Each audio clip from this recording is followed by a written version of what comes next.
Hey, what's up guys, it's Kaustup here, and today guys, as per the title and thumbnail of this video, this is my full camera review of the newly launched Moto G 5G. So this is a new phone which has been launched by Motorola in India, and just like always in this camera review as well, we will be taking a look at a couple of camera samples which I've clicked with the stock camera app, as well as by the end of this video we will also take a look at the video quality and the video stability test of this specific camera. So do watch the complete video till the end guys, so that if you are planning to buy this phone you can get a better idea as to how the camera actually performs with the stock camera app.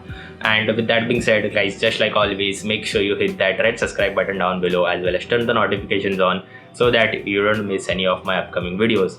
With that being said, let's roll the intro and get the video started.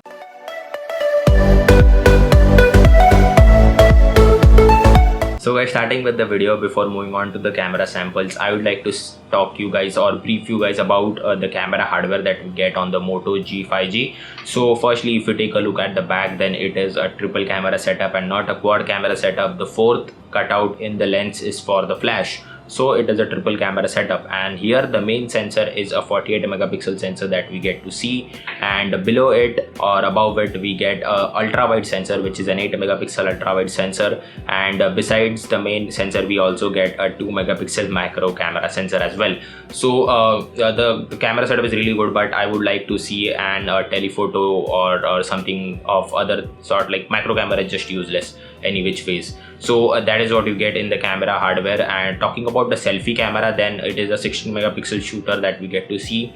And now going on to the video side, then the Moto G can shoot up to the maximum video resolution it can go up to is 4K at 30 fps, and in 1080p it can maximum go up to 60 fps. So video wise also it's really capable, as and it is the same for like the selfie camera as well. The selfie camera can shoot up to 1080p at 30 fps.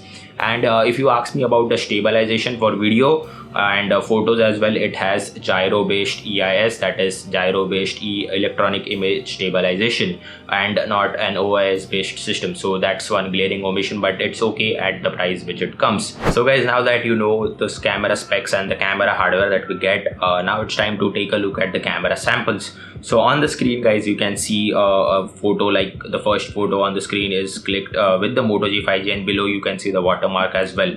So starting on in this photo, it is an indoor photo, and I really liked the way the photo looks, basically because it is pretty natural. Like at first glance I literally thought that it was a Gcam photo. So it's literally that good. Like I was pretty impressed with this photo as well, because I have also installed Gcam on this, and the photos with Gcam and this one was pretty similar, but nonetheless the photo is just amazing. Like the first photo itself was pretty amazing. I was pretty impressed overall. Moving on to the second photo guys, this is a Rubik's cube which I have hold in my hand just to see how it tunes up the colors, like how the camera processing is. So in this you can see all the colors look pretty natural and pretty good, and it is the whites also are pretty well balanced. Like the white balance is also on point. It has really good sharpness, details, and everything is pretty on point. So I'm really impressed with this camera quality. That too in a stock camera app is what we are getting. Going on to the third photo guys, this is again an outdoor photo of kids play area, and in this again you can see the colors on the slide here. If we zoom into the photo a little bit, they look really bright and really punchy, so I like that. And also talking about the shadows in the photo, then in this section near the plants, so if we zoom in near the plants, you can see the black sections of the some plants or trees I could say are also really well exposed. So it is really clicking a balanced photo and really a natural one as at the same time. Like it is not messing with the white balance, not the color temperature is getting too cold or too hot. So everything is pretty well balanced, and overall the photo just looks amazing. Like I'm like, there are very few phones which really impress me with the stock camera app, and this is one of that phone I would say. So going on to the fourth photo, this is there are two photos on the screen you can see right now guys. On the left side is a normal photo clicked with the normal main camera sensor, and the photo on the right side has been clicked with the ultra wide. So just so that you guys can get an perspective as to how wide the ultra wide camera of this phone is. So both the photos color wise, if you ask me, then they're pretty similar. There is not a major shift in the color white balance or anything of that sort. And talking about the details as well, both the photos have extremely good amount of details in them as well. So the ultra wide is also pretty wide and pretty good looking, I would say, as well as the normal 48 megapixel sensor is also really good, but by default it clicks at 12 megapixel, but then too that's okay. Like overall I like the photos. Going on to the next photo, this is a selfie of me and I'm wearing a mask. So in this you can see the photo on the right side is in the portrait mode, has been clicked in the portrait mode, and the photo on the left side has been clicked in the normal selfie mode. So both the photos look extremely good, like in terms of details also. If we zoom in on my face a little bit, then all the details are very well preserved, and it is not like over smoothing my skin or not blowing out the background or anything like that. It has maintained the exposure really well, the white balance really well. So I'm pretty impressed with the selfie quality as well. So selfie is also looking really good in this case. Going on to the sixth photo, guys, this I especially clicked to see the dynamic range, the HDR capability of this phone. And while clicking this photo, basically it was a cloudy weather outside, but then too the phone has managed to capture it really well. I would say, like, it has not gone too cold like usually phones tend to do in cloudy weather. They produce a colder image with a cold color temperature, but no, that's not the case with this phone. So the photo again here looks pretty balanced, pretty well exposed, has a lot of details if we zoom into the photo, and overall I like this photo as well again. So going on to the next photo, in this I have clicked the photo on the left side has been clicked with the micro or the macro lens, and the photo on the right side has been clicked with the normal camera. So both these photos, you can see that the photo with the macro sensor clicked with the macro camera is not that up to the mark, like the details and quality, there is a lot of noise present as well. But if we zoom into the photo clicked with the normal camera and then zoom into the photo, you can see there are a lot of details, there is a lot less noise and looks much crisp. So overall I think if you are like the stock, if you can just click a photo with the normal camera and just crop into it, then you will get a macro shot, is what I think. So the macro camera is almost like useless, but nonetheless we have it here.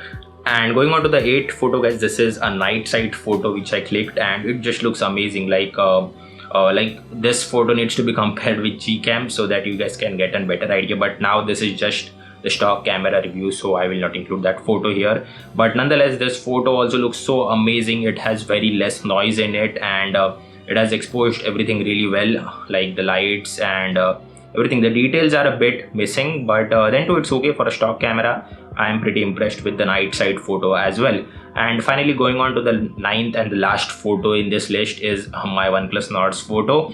And I especially clicked this photo because, guys, the OnePlus Nord is really hard to capture on video or photo, because the actual color looks really different compared to what it looks in the photo or video. But in this case also, the Moto G 5G has really tried well, like it has done really well to show the original and the actual color of this phone. So I'm really impressed with this photo as well. It is almost similar to how the OnePlus Nord's marble blue color looks in real life. So this is also an excellent photo.